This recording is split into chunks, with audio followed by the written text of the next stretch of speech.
warahmatullahi wabarakatuh.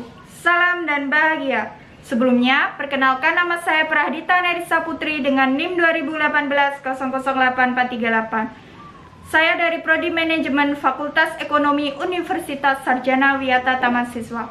Saya merupakan salah satu anggota KKN dari Padepokan 40 dengan dosen pendamping Ibu Wahyu Setiarati SPMP dengan desa tujuan yaitu Desa Mujamuju RW 11 Umbulharjo, Yogyakarta. Di sini saya akan memaparkan salah satu program individu saya yang dimana saya akan mensosialisasikan mengenai pengemasan dan pelabelan produk. Program individu ini bertujuan untuk meningkatkan kualitas pada UMKM berkenaan mengenai pengemasan dan pelabelan produk. Langsung saja kita mulai ke materi yang akan saya paparkan. Masuk ke materi yang akan saya sampaikan yaitu mengenai pengemasan dan pelabelan. Yang pertama yaitu adalah pengertian dari pengemasan. Pengemasan itu merupakan salah satu cara untuk melindungi atau mengawetkan produk pangan maupun non-pangan. Nah, pengemasan ini berasal dari kata kemasan yang artinya suatu wadah atau tempat yang digunakan untuk mengemas suatu produk yang dilengkapi dengan label atau keterangan termasuk beberapa manfaat dari isi kemasan tersebut.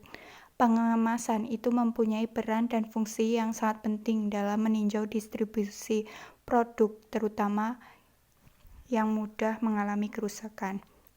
Yang kedua yaitu mengenai fungsi kemasan. Yang pertama yaitu sebagai wadah atau tempat, yang artinya itu untuk memudahkan penyimpanan produk yang berupa tepung-tepungan, butiran, cairan, dan gas agar tidak berserakan dan memudahkan pekerjaan bila akan dipindahkan atau diangkut. Yang kedua, fungsinya itu sebagai perlindungan. Di samping sebagai pelindung bagi produk yang dikemas, kemasan itu juga berfungsi untuk melindungi lingkungan sekitar produk. Bahan kemasan yang akan dipilih itu tergantung dari sifat-sifat produk serta kemampuannya untuk melindungi produk yang akan dikemas. Yang ketiga yaitu sebagai penunjang cara penyimpanan dan transportasi.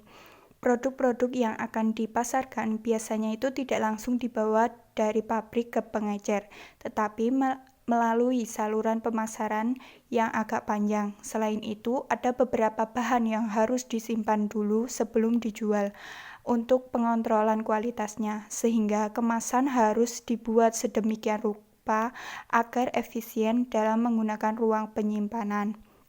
Yang keempat yaitu adalah sebagai alat persaingan dalam pemasaran. Langkah pertama dalam memasarkan suatu produk adalah menarik perhatian konsumen. Cara menarik ini diantaranya dengan menempelkan sesuatu yang menarik pada kemasan produk tersebut, misalnya seperti gambar bayi yang sehat dan komposisi bila yang dipasarkan makanan bayi. Materi yang selanjutnya yaitu adalah beberapa syarat kemasan.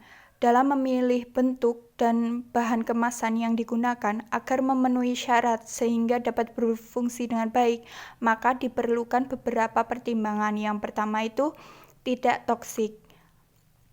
Bahan kemasan yang mengganggu kesehatan manusia secara langsung maupun tidak langsung seperti kandungan PIB. Kemudian yang B yaitu harus cocok dengan bahan yang dikemas.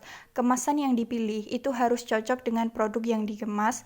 Kalau salah memilih bahan kemasan maka akan sangat merugikan produsen. Yang ketiga yaitu adalah sanitasi dan syarat-syarat kesehatan. Di samping bahan kemasan tidak toksik dan produk yang dikemas tidak meninjau kerusakan karena serangan mikroba, juga bahan kemasan itu tidak boleh digunakan bila dianggap tidak dapat menjamin sanitasi atau syarat-syarat kesehatan. Kemudian yang keempat itu dapat mencegah pemalsuan, yang artinya kemasan itu juga berfungsi sebagai pengaman dengan cara membuat kemasan yang khusus sehingga sukar dipalsukan. Dan bila terjadi pemalsuan dengan cara menggunakan kemasan yang telah digunakan, itu akan mudah dikenali.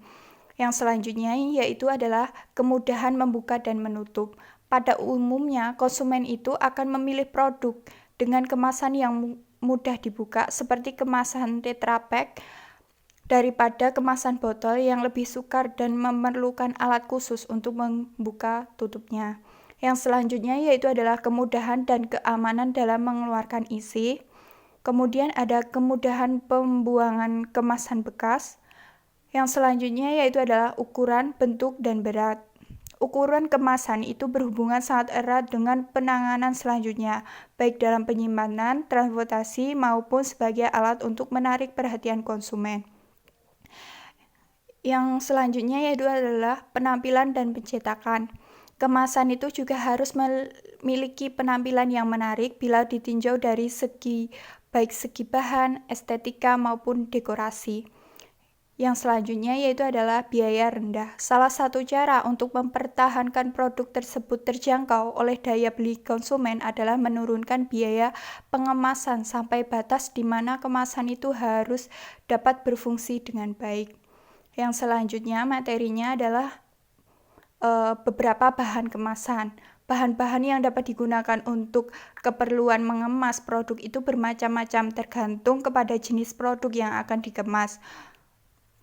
Di sini ada yang pertama itu ada kayu, kemudian kedua ada logam, ketiga ada gelas, keempat itu ada kertas, yang kelima itu ada papan kertas, dan yang selanjutnya ada plastik, kemudian ada film, dan yang terakhir ada foil.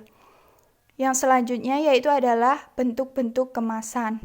Nah, bentuk-bentuk kemasan itu tergolong menjadi 3, yaitu kaku, semi kaku, dan fleksibel. Nah, kemasan kaku ini adalah kemasan yang tidak tahan terhadap benturan, akan tetapi keras.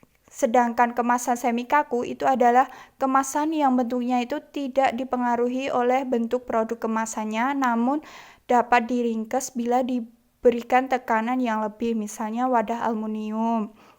Kemudian kemasan fleksibel itu adalah kemasan yang bentuknya itu dapat berubah-ubah sesuai dengan bentuk produk yang dikemas. Misalnya seperti kantong kertas, kemudian kantong berdinding, kantong plastik, karung plastik, dan sebagainya. Materi selanjutnya yaitu berhubungan dengan pelabelan.